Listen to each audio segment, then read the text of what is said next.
Lydia, yan, meron ako ditong pinalambot na baboy. Kanina pa to eh. Yan. Dahil ako ay maglalaga. Sigurado naman malambot na ito. Ilagay ko yung aking mais. Ito may mga gulay tayo dito. Yan. Lalagay ko muna yung mais. Kanina pa to. Yan. Yan kasi ang gusto ni Claire, mais. Maglinilaga tayo. Yan. Yan, papalambutin muna natin. Mamaya na yung ibang gulay. Nadagdagan ko pati ng tubig. Kanina ko pa ito pinalambot. Yan yung mga baboy na yan.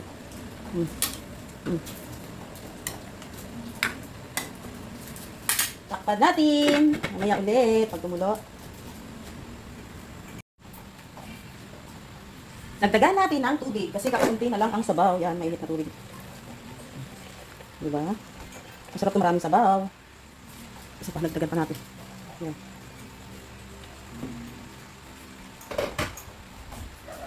Haluin. Yan. Takpan. Ayan, at malambot na. Patayin mo anak, baka makaka-copyright ako. Yan. Malambot na ang ating karne at mais. Meron ako dito ang kalahating nor. Yan, kalahati lang lalagay ko. Kalahati lang kasi maalat. Ilalagay ko na rin ang ating patatas. Yan. Patatas, isang buo lang yan. Hinati ko lang sa 4. Hindi pa namin nauubos to. Yung nagluluto ako ng ulam, di pa namin nauubos. Di naman kami matakaw sa ulam.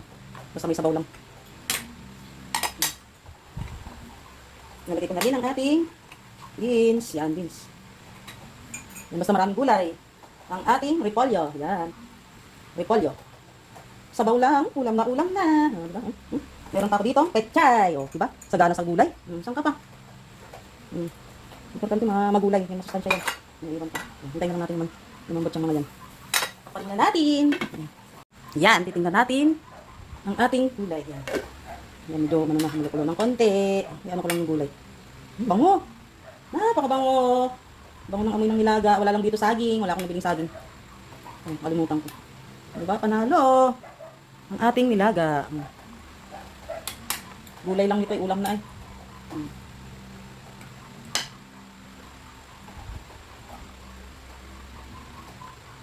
Masarap sana hapkok yung mga gulay, kaya lang yung mga anak ko ayaw mga hapkok. Gusto talaga nila, luto. Lagyan natin ng kunting iodized salt. Kunti lang, dahil merong muriyan maalat. Kapag matabang, magpatis na lang, ganun lang yun. Okay na yung ating sabaw. Marami na yun. Takpan natin ulit. Patayin natin yung lumambot ang mga gulay. Tingnan natin ulit ang ating ulam. Yan. Medyo ano na yung gulay. Meron ako dito dahon ng sibuyas. Yung galit. Dahon ng sibuyas.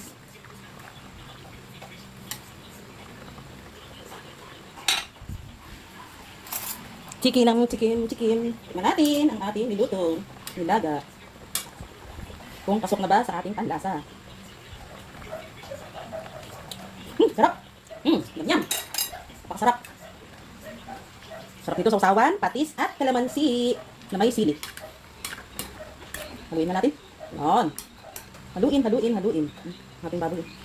Malambot na.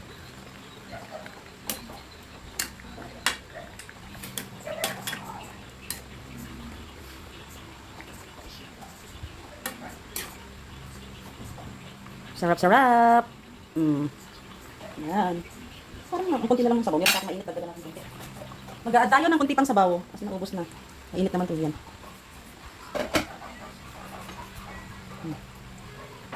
Takpan natin ulit. Ayan, maluluto na. Ay, luto na to. Ang ating nilaga. Sabaw na kayo. Luto na oh. Luto na. Ito na ang ating nilaga. Ayan. Nilaga ang ating ulam. Yan. Wala lang saging. Di ako nakabili ng saging. Masarap talaga yun pagka merong dahon ng sibuyas. Okay na?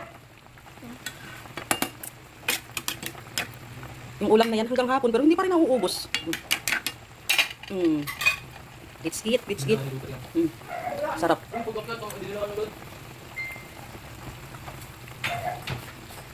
Ito na. Ayan. Ang ating nilaga. Ito na. Yummy. Ayan na ang ating nilaga, Luther. Gusto mo sa amin, Luther, yan. Sarap. Sabaw. Yan. Diba? Ang ulam namin. Patis. Patis at kalamansi, sausawan. Tara, kain.